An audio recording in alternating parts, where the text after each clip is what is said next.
Happy Monday, everybody. On today's episode of Locked On Canucks, we look back at a disheartening performance in Calgary. Is re-signing a 70-plus-year-old coach the right move? And the black jerseys are back, and they should be back for a very long time. It's Locked On Canucks. Tune in.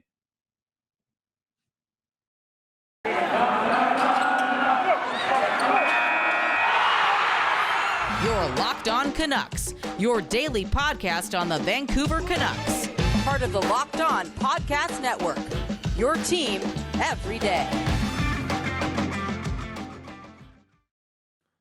Hello, everybody, and welcome to today's episode, Monday, April 25th of Locked On Canucks. I'm your host, Justin Pooney. I want to thank you for joining us today, and I also want to thank you for making Locked On Canucks your first listen of the day. We are free and available wherever you get your podcast services. Also, today's episode is brought to you by BetOnline. BetOnline has you covered this season with more props, odds, and lines than ever before. BetOnline, where the game starts. And the Canucks played a game on Saturday in Calgary against the first place team in the Pacific Division, and they lost. 6-3 was the final. Dylan Valdar got the start for the Calgary Flames and walked away with the win, while Thatcher Demko looked human, allowing 5 goals on 30 shots. The Canucks, Quinn Hughes got a point, scored his 7th of the season, and tied Doug Lidster for the Canucks defenseman record of 63 points. Connor Garland did score, and Elias Pettersson continues hot play. But we're at that point of the season now, guys, where basically the Canucks should have been mathematically eliminated. But because of a San Jose win last night against Vegas, the Canucks are still mathematically alive in the playoff race when, let's face it, there's not much left for them to, play for. They do play against Seattle tomorrow against the Kraken. That is a 7 p.m. face-off, and Thatcher Demko was not at the morning skate today. It was Spencer Martin net. Bruce Boudreau did say it was a maintenance day. But before we get into tomorrow's game and potentially the black skate coming back, let's recap the game on Saturday in case you were living under a rock or anything like that. Dylan Dubé scored twice. Elias Lindholm got his 40th of the season, which was great for the Flames, who I still think will choke in the playoffs as they always do. They scored, they played well. They flexed their muscles as to why they're the Pacific Division leaders, and they played well. And I think we all can realize that the Canucks, this last push the Canucks were on was very valiant. I've said it ad nauseum. This push they went on at this late season surge after a horrible start. It took a lot out of this team. This team was, I mentioned after the Minnesota game, they were beat, drawn out. You could just see they were dead, exhausted, because they'd given everything they had to try to get back in this playoff race. And there was a point in time where we all kind of believed that maybe this is a team of destiny and they're going to make the playoffs. Unfortunately, that did not happen. It did not happen. Injuries to Horvat kind of derailed it. Like I said before, there's a lot of good things going forward for this Canucks team right now. You see, guys like Hughes, 60 plus points. They have 3 plus 30 goal scorers. Probably will have a couple more 20 goal scorers with Besser and Garland before it's all said and done. There's pieces here, but it was just too little, too late. And now the reports is that Bruce Boudreau is going to potentially sign a new deal with the Canucks, which I'm all for. Like I said, I think that, he got the most out of this team. He got, them to play for him and play hard. And I think he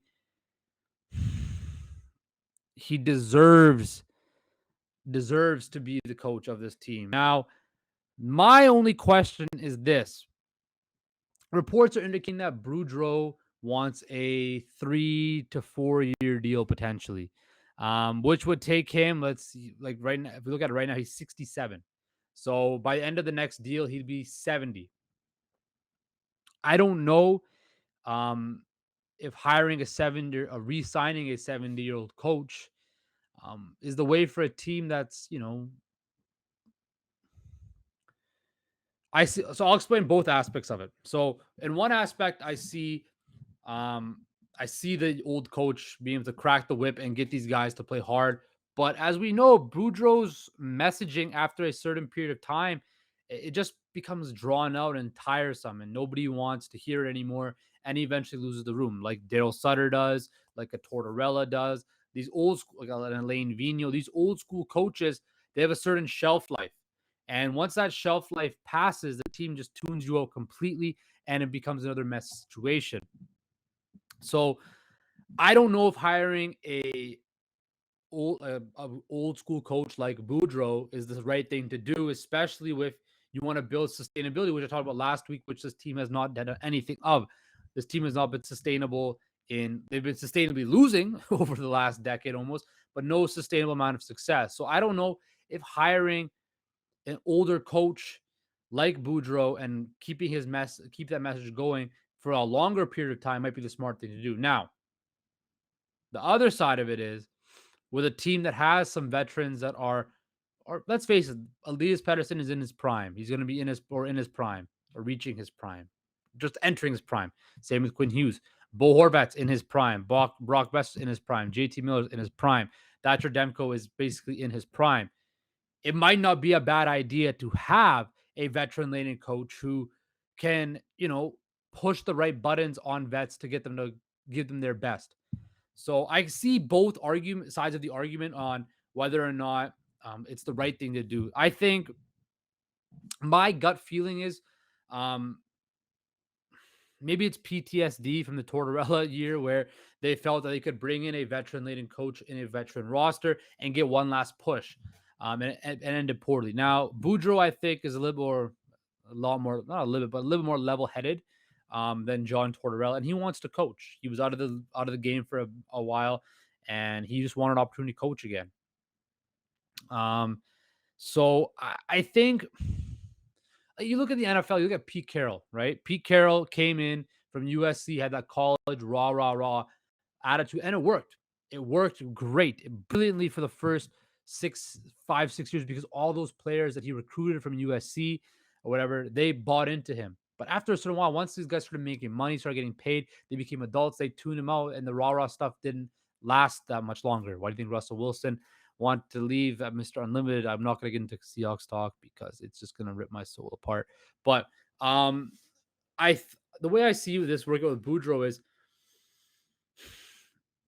if he's able to get the right messaging across and able to push the right buttons, throw these top end guys, then go for it. But at a certain period of time, you have to know that the Boudreau shelf life is not as long as other coaches are. So I wouldn't sign him to a 4-year deal, maybe a 2-year deal. Give him next year, and so he's not a lame duck coach. You give him basically how it works would be you give him a 2-year deal next year, and then the year after. This upcoming season, you can see what he's able to do with a full season coaching this team. Because let's be honest, as much as I think the things need to change, there's not going to be huge changes with the core. I think the core is going to stay intact. It's going to be the secondary pieces that are going to be shuffled in and out. So we'll see what Boudreau could do if he comes back with a full season with his core. And then at that point, if you give him a 2-year deal, you can move off of him because he'd be considered a lame duck coach, right? You can just cut it loose after with a year left on the deal, and then move on and go in a different direction.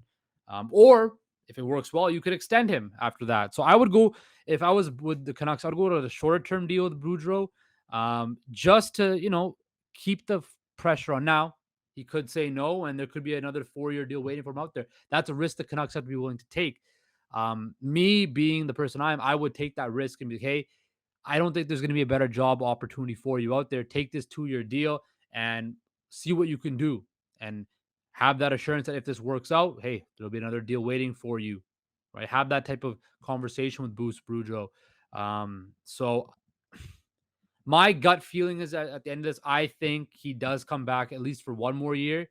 And they go from there, because all reports indicate that the Canucks want him back and he wants to be back. So I think he will be back, barring any, for example, if the Leafs flame out and the Leafs job becomes available.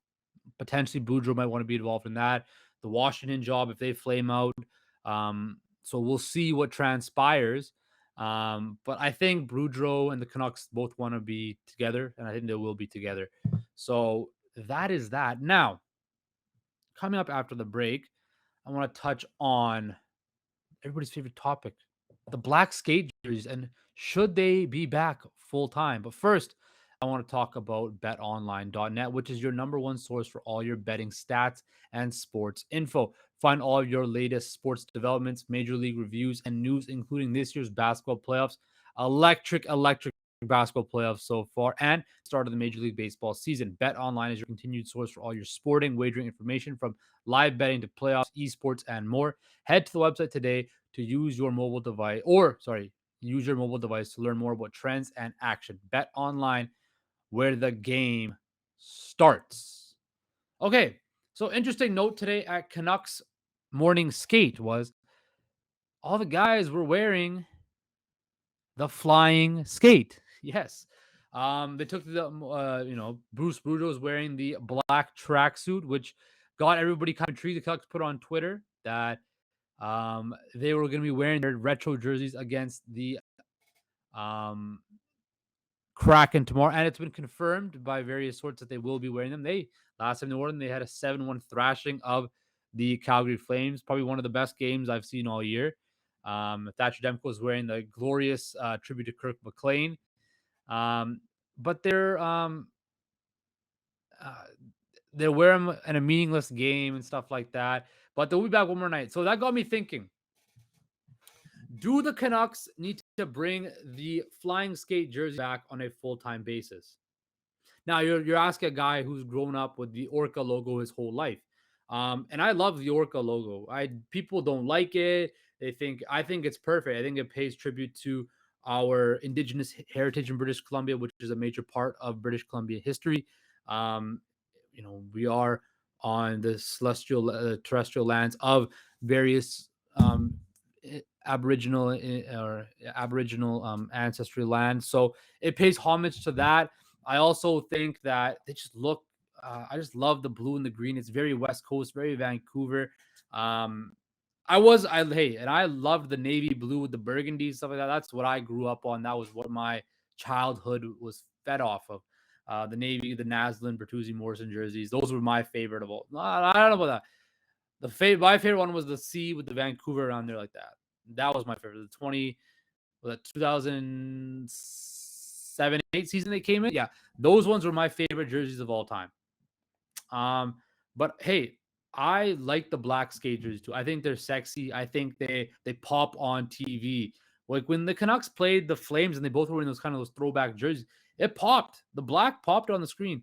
I liked it a lot. I think that they should come back on a not on a full-time basis, like be their every day, every game home jerseys, because then you bring the white ones back. And the white ones are not that the white flying skate is not very nice. I think that's a very ugly jersey. Now, the jersey I do think they should bring back too is the flying V, the yellow one. No, not the yellow one. Sorry, the black one, the black one, the black flying V, with the flying skate logo on the sidearm crest. I think that is something that could come back too, just to pay homage back to 82, 94.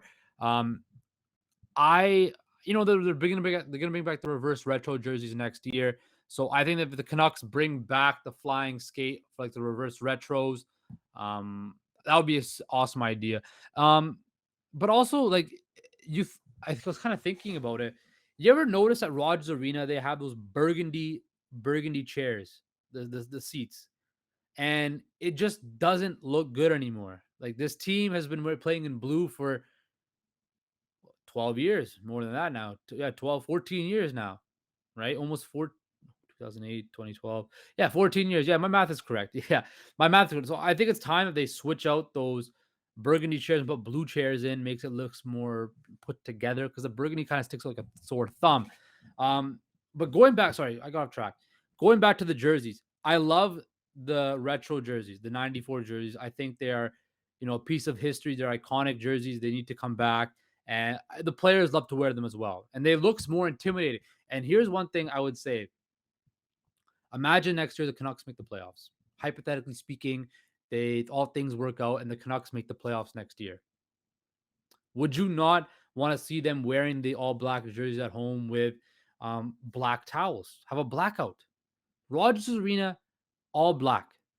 I know I'm wearing all black today too, and it looks just imagine how intimidating that would feel for opponents coming in to Rogers Arena with the Canucks wearing their black jerseys, not with the white towel power, with a black towel, and it's a blackout.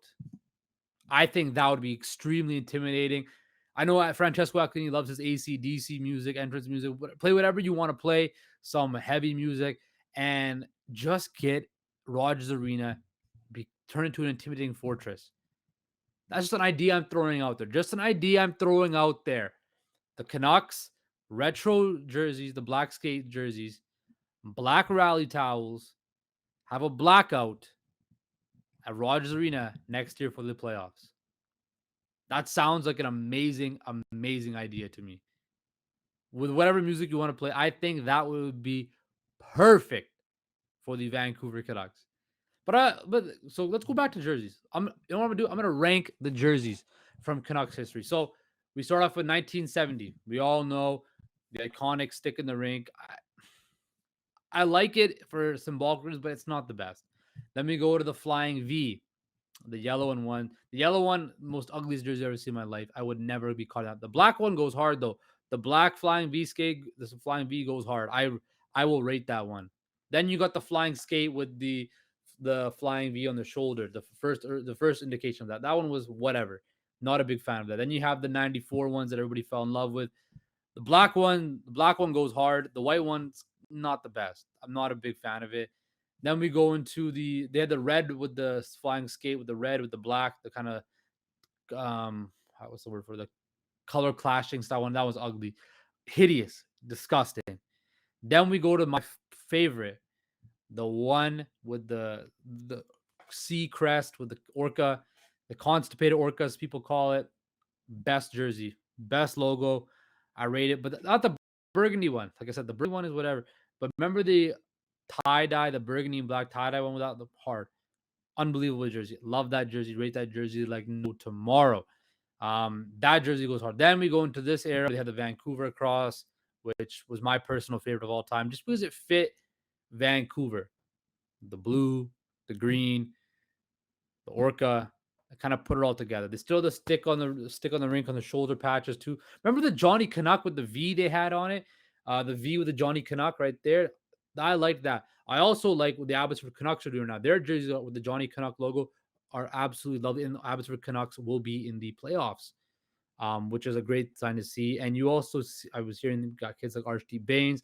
All these other prospects might, once their WHL seasons will come up to Abbotsford, which would be awesome to see for the fans. So I would say, hey, if you have a chance, get down to Abbotsford, watch the baby Canucks play. That's why they came here, to watch young prospects grow. But yeah, so let me rank my jerseys. Number one, we have the Vancouver, the Orca blue green. Number one for sure. Number two, we're gonna go the whites with the whites with the dark names of the Orca as well. Those are number two. Number three, we're gonna go with the flying skate, black and orange. The what am I trying to say? The 94 ones. Then we're gonna go stick in the rink, the blue ones, and then we're gonna go flying V. So those are my Canucks ones. I honestly I like what the NBA does. I know people hate on the NBA because they have so many different jerseys they wear, but honestly, like I like it. It changes it up. Like seeing the teams wear the same jerseys the whole time gets kind of redundant. Like as much as I hate to credit the Leafs, the whole Drew collab they did with the Justin Bieber, that is something that I think more teams should incorporate with the Raptors have with OVO with Drake, or you see these NBA teams that tap into their local community with the city edition jerseys, right? Something like that, just make it cool. Now, what I will say is this though. NHL jerseys are $300 if you want to buy, which is too much, way too much. A hockey sweater should not cost you $300. If I want to buy an NBA jersey, I can get it for $150.